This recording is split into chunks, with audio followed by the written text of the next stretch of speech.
நாம் தமிழர் கட்சியில் காளியம்மாளை போலவே சாட்டை துரைமுருகனும் தலைசிறந்த பேச்சாளரா விளங்கி வராரு. இணையதளங்கள்ல இவரது பேச்சை கேட்பதற்காக லட்சக்கணக்கான பார்வையாளர் இருக்காங்க.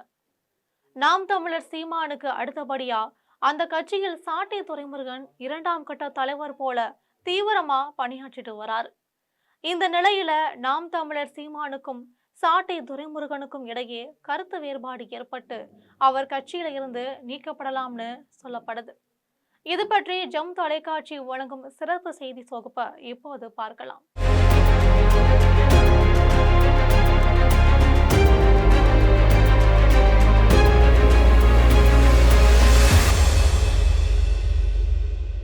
நாம் தமிழர் கட்சியில் நட்சத்திர தன்மை கொண்ட பேச்சாளர் சாட்டை துரைமுருகன். இவர் முன்னாள் ராணுவ வீரராக இருந்தவர். சமூக ஆர்வலராகவும் அறியப்படுறாரு. பாளையங்கோட்டையில உள்ள சதகத்துல்லா அப்பா கல்லூரியில பிஎஸ்சி கணிதம் பட்டம் பெற்றவர். இதன் பின்னர் அண்ணாமலை பல்கலைக்கழகத்துல வணிக மேலாண்மையில முதுகலை பட்டம் பெற்றார். கிட்டத்தட்ட 10 ஆண்டுகள் மருத்துவ பிரதிநிதியா பணியாற்றியவர். கடந்த 2010ஆம் ஆண்டு நாம் தமிழர் கட்சியில இணைஞ்சாரு. அப்போது முதல் கட்சியில் மாநில இளைஞரணி செயலாளர் உட்பட பல்வேறு பதவிகளை வகித்தார். தற்பொழுது நாம் தமிழர் கட்சியில கொள்கை பரப்பு செயலாளராகவும் இருக்காரு. கடந்த 2018ஆம் ஆண்டு இணையதள சேனல் ஒன்றை தொடங்கி பேச தொடங்கினார். அந்த யூடியூப் சேனலுக்கு கிட்டத்தட்ட 70 லட்சம் பேர் பார்வையாளர்களாக இருந்தாங்க. நையாண்டி கலந்த இவரது அரசியல் பேச்சு பல சமயங்களில் ஆவேசமாகவும் அமைந்துவிடும். அந்த வகையில பலமுறை கைது செய்யப்பட்டு இருக்காரு. பின்னர் விடுதலை செய்யப்பட்டும் இருக்காரு. கடந்த 15 ஆண்டுகளுக்கும் மேலாக நாம் தமிழர் கட்சிக்காக அயராது உழைத்து வந்தவர். தற்பொழுது நாம் தமிழர் கட்சியில் 2026ஆம் ஆண்டு சட்டமன்ற தேர்தல் பணிகள் மிக விறுவிறுப்பா நடைபெற்று வருது. கடந்த நாடாளுமன்ற தேர்தலில் 8.2% வாக்குகள் பெற்று மாநில அந்தஸ்தை பெற்றிருக்கிறது நாம் தமிழர் கட்சி. இந்த நிலையில் வருகிற 2026ஆம் ஆண்டு சட்டமன்ற தேர்தலுக்கான வேட்பாளர்களை 5 மாதங்களுக்கு முன்பு இருந்தே சீமான் அறிவித்தார். அதன்படி நாம் தமிழர் கட்சியில் பிரபலமான இடும்பாவனம் கார்த்திக், ஃபாத்திமா ஃபர்கானா, வெண்ணிலா, தாயுமானவன், சினிமா இயக்குனர் Kalanjiyam, Humayun Maria, Jennifer, Kovai Karthika, Himlar Anees Fathima, Abubakkar, Seethalakshmi, doctor Karthikeyan உள்ளிட்டோர் வேட்பாளரா ஏற்கனவே சீமான் அறிவிச்சிருந்தார்.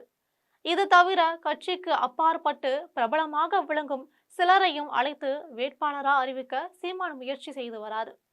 இந்த நிலையில வருகிற 2026ஆம் ஆண்டு சட்டமன்ற தேர்தல் வேட்பாளர்கள் பட்டியலில் சாட்டை துரைமுருகன் பெயர் இடம் பெறல. கடந்த 2021ஆம் ஆண்டு சட்டமன்ற தேர்தலில் திருவெரும்பூர் தொகுதியில் சாட்டை முருகன் வேட்பாளரா அறிவிக்கப்பட்டு போட்டியிட்டார். அதன் பின்னர் தோல்வி அடைஞ்சிட்டாரு.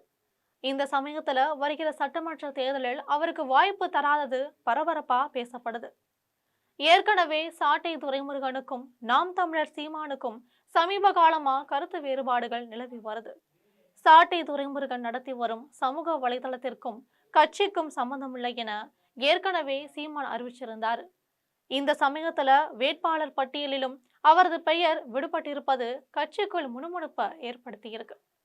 இது குறித்து நாம் தமிழர் நிர்வாகிகள் சிலர் கருத்து தெரிவிக்கும் பொழுது, சாட்டை துரைமுருகன் தமிழ்நாடு முழுவதும் தேர்தல் பிரச்சாரம் மேற்கொள்கிறேன், சீமான் அண்ணன் போட்டியிடும் தொகுதியில் களப்பணி மேற்கொள்கிறேன் என்றுதான் சொன்னாரே தவிர அவர் தேர்தலில் போட்டியிட விருப்பம் எதுவுமே தெரிவிக்கல.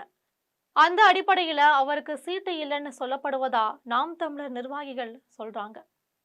இதற்கிடையே சில பெண் நிர்வாகிகள் நாம் தமிழர் சீமானிடம் எங்களால் தேர்தல் செலவினங்கள் செய்ய முடியாது, களப்பணிகளையுமே எங்களால சமாளிக்க முடியாது, தயவு செய்து வேட்பாளர்களை மாற்றி விடுங்கள், நாங்கள் பிரச்சாரம் வேண்டுமானால் செய்கிறோம்னு கருத்து தெரிவிக்கிறாங்க. இது பற்றி நான் ஆலோசனை செய்து வேட்பாளர்கள் பட்டியலில் மாற்றம் செய்கிறேன்னு சீமான் உறுதியளித்ததா சொல்லப்படுது. இதற்கிடையே நாம் தமிழர் சீமானுக்கும் சாட்டை துரைமுருகனுக்கும் கருத்து வேறுபாடு ஏற்பட்டது தொடர்பா சில தகவல்கள் வெளியாகி இருக்கு. சாட்டை முருகனின் வலைதளத்தில் தொடர்ந்து சீமானுக்கு விருப்பம் இல்லாத பல தகவல்களை அவர் பேசிட்டு வராரு. இது குறித்து அவரது வலைதளத்திற்கும் கட்சிக்கும் சம்பந்தமில்லை என சீமான் தெரிவிச்சிருக்காரு. இருந்தாலும் தொடர்ந்து சாட்டையின் சில பேச்சுகள் சீமானுக்கு பெரும் வேதனை அளித்து வருது. இதனால சாட்டை துரைமுருகன் மீது சீமான் கோபத்துல இருப்பதாகவும் பரவலா பேசுறாங்க. இதனிடையே தனக்கு சீட் தராததால் மிகுந்த மனவேதனையில் இருக்கும் சாட்டை துரைமுருகன் எந்த நேரமும் கட்சியை விட்டு விலகலாம்னு சொல்லப்படுது. நாம் தமிழர் கட்சியில் அவருக்கு ஆதரவா பலர் குரல் கொடுத்து வராங்க. கட்சியின் 2ஆம் கட்ட தலைவரான சாட்டை துரைமுருகனை வேட்பாளர் பட்டியலில் சேர்க்காதது வேதனை அளிக்குது.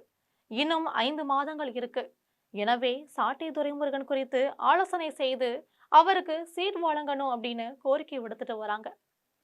ஏற்கனவே நாம் தமிழர் கட்சியில் இருந்து மிக பலமான பேச்சாளரா திகழ்ந்த காளியம்மாள் நீக்கப்பட்ட நிலையில தற்போது சாட்டை துரைமுருகனும் கருத்து வேறுபாடுகளால் ஒதுங்கி இருக்க தொடங்கி இருக்கார்.